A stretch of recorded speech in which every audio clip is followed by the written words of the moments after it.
देश के 15वें उपराष्ट्रपति के चुनाव का काउंटडाउन शुरू हो गया है। मंगलवार को मतदान होगा और उसी दिन शाम तक परिणाम आ जाएंगे। इसके साथ ही देश को 50 दिन बाद जगदीप धनखड़ की जगह नए उपराष्ट्रपति मिल जाएंगे। 21 जुलाई को जगदीप धनखड़ के अचानक इस्तीफा देने के कारण नए उपराष्ट्रपति का चुनाव हो रहा है।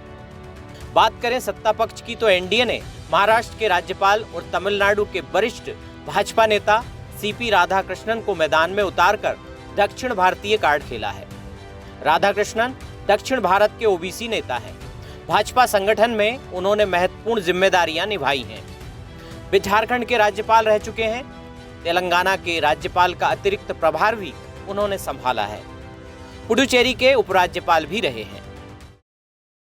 राष्ट्रपति चुनाव में कितने बड़े बहुमत से? हम बहुत बढ़िया बहुमत से आ रहे हैं। पूरा एनडीए के साथ और भी लोग हमको वोट कर रहे हैं। हमारे पास क्लियर मेजोरिटी है, इसीलिए हमारे आदरणीय राधाकृष्णन जी अच्छे वोट से चुनकर आएंगे और इसीलिए मेरी जो रिपब्लिकन पार्टी है, रिपब्लिकन पार्टी की तरफ से मैं राधाकृष्णन जी को वोट दे दूंगा और हमारी सीट जीत।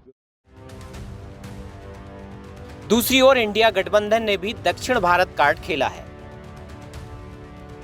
तेलुगु पहचान को प्राथमिकता देते हुए पूर्व सुप्रीम कोर्ट जज बी सुदर्शन रेड्डी को उम्मीदवार बनाया है। वे आंध्र प्रदेश हाईकोर्ट के न्यायाधीश रहे, गुवाहाटी हाईकोर्ट के मुख्य न्यायाधीश भी रहे, सुप्रीम कोर्ट में न्यायाधीश रहे। आपने गोवा लोकायुक्त के रूप में भी कार्य किया है। विपक्षी खेमे का प्रयास है कि इस कदम से आंध्र प्रदेश और तेलंगाना की पार्टियों, खासकर वाईएसआरसीपी को साथ जोड़ा जाए। हालांकि वाईएसआरसीपी प्रमुख और आंध्र प्रदेश के मुख्यमंत्री जगन मोहन रेड्डी पहले ही रक्षा मंत्री राजनाथ सिंह को एनडीए प्रत्याशी के समर्थन का आश्वासन दे चुके हैं। जो ये चुनाव होने वाला है, उपराष्ट्रपति का चुनाव होने वाला है, ये हमें नहीं भूलना चाहिए। ये हमारे ऊपर ये उपचुनाव क्यों लादा गया है? ये इसलिए लादा गया कि एक उपराष्ट्रपति का टेन्योर काट कर इन लोगों ने एक नए वाइस प्रेसिडेंट का चयन करने की सोची है। ये भारतीय जनता पार्टी की तरफ से हुआ है। तो बाकी सारे दल, चाहे वो बीजू जनता दल हो, वाईएसआरसीपी हो और बाकी जो भी न्यूट्रल, सो कॉल्ड न्यूट्रल दल हैं, वो किस तरफ वोट करेंगे उसी से स्पष्ट हो जाएगा कि वो सही में संविधान विरोधियों के साथ, ताकतों के साथ खड़े हैं या संविधान की रक्षा में वो जुटे हुए हैं। ये ऑपोजिशन वर्सेस गवर्नमेंट नहीं है, ये constitution versus those who do not believe in the constitution. लेकिन क्या विपक्ष का खेमा जो है वो एकजुट रहेगा? पूरा एकजुट रहेगा और बहुत ही आप देखेंगे क्योंकि अंतर बहुत कम है, तो हमें उम्मीद है कि हमारे जो प्रत्याशी हैं, क्योंकि विप नहीं होता है, इसमें कॉन्शियंस पे लोग वोट करते हैं, तो आपको लगता है क्रॉस वोटिंग की संभावना अक्सर बनी रहती है ऐसे इलेक्शन में? फिर इसीलिए मॉक ड्रिल ट्राई करी थी जिससे कि कोई भी संभावना गलत वोटिंग की ना हो पाए। उपराष्ट्रपति पद के लिए लोकसभा व राज्यसभा के सदस्य वोट देते हैं। आंकड़ों की बात करें तो लोकसभा में कुल सांसदों की संख्या 542 है, एक सीट खाली है। वहीं राज्यसभा में 245 सांसद होते हैं, अभी 5 सीट खाली है। तो मौजूदा स्थिति 240 है।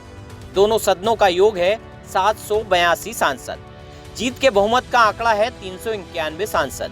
अब एनडीए के आंकड़े की बात करें तो लोकसभा में 293 और राज्यसभा में 129 सांसद मिलाकर 422 सदस्य हैं। उधर इंडिया गठबंधन के पास दोनों सदनों के सदस्यों को मिलाकर कुल 324 सांसद हैं। इस तरह से सत्तारूढ़ गठबंधन को कुल 422 सदस्यों का समर्थन प्राप्त है। आंकड़ों में एनडीए को स्पष्ट बढ़त है। हालांकि संसद में विपक्ष की मजबूती से पिछले 2 दशक में पहली बार मुकाबला करीबी हो सकता है। उपराष्ट्रपति चुनाव में नियमों के मुताबिक सदस्यों को व्हिप नहीं जारी होता। सभी सांसद पार्टी लाइन पर वोट करें तो एनडीए उम्मीदवार राधाकृष्णन के 422 और विपक्ष के रेड्डी के 324 वोट माने जा रहे हैं। हालांकि गुप्त मतदान में क्रॉस वोटिंग दोनों तरफ से समीकरण बिगाड़ सकती है, इसलिए दोनों ओर से पूरी तैयारी की जा रही है। उधर केंद्रीय राज्य मंत्री जयंत चौधरी ने चुनाव को लेकर एक सनसनीखेज दावा किया है। उनका कहना है कि वे उपराष्ट्रपति चुनाव में बड़ा खेला करने वाले हैं। उनके संपर्क में विपक्ष के सदस्य हैं जो एनडीए के पक्ष में वोटिंग करेंगे। लेकिन दूसरी तरफ इंडिया गठबंधन भी अंतरात्मा की आवाज पर भरोसा कर अपने पक्ष में क्रॉस वोटिंग की उम्मीद कर रहा है। इसलिए इस इम्तिहान में कौन पास होगा और कौन फेल, मंगलवार शाम को ही स्थिति स्पष्ट होगी। चैनल हेड आरपी श्रीवास्तव के साथ विजय नंदन, स्वदेश न्यूज।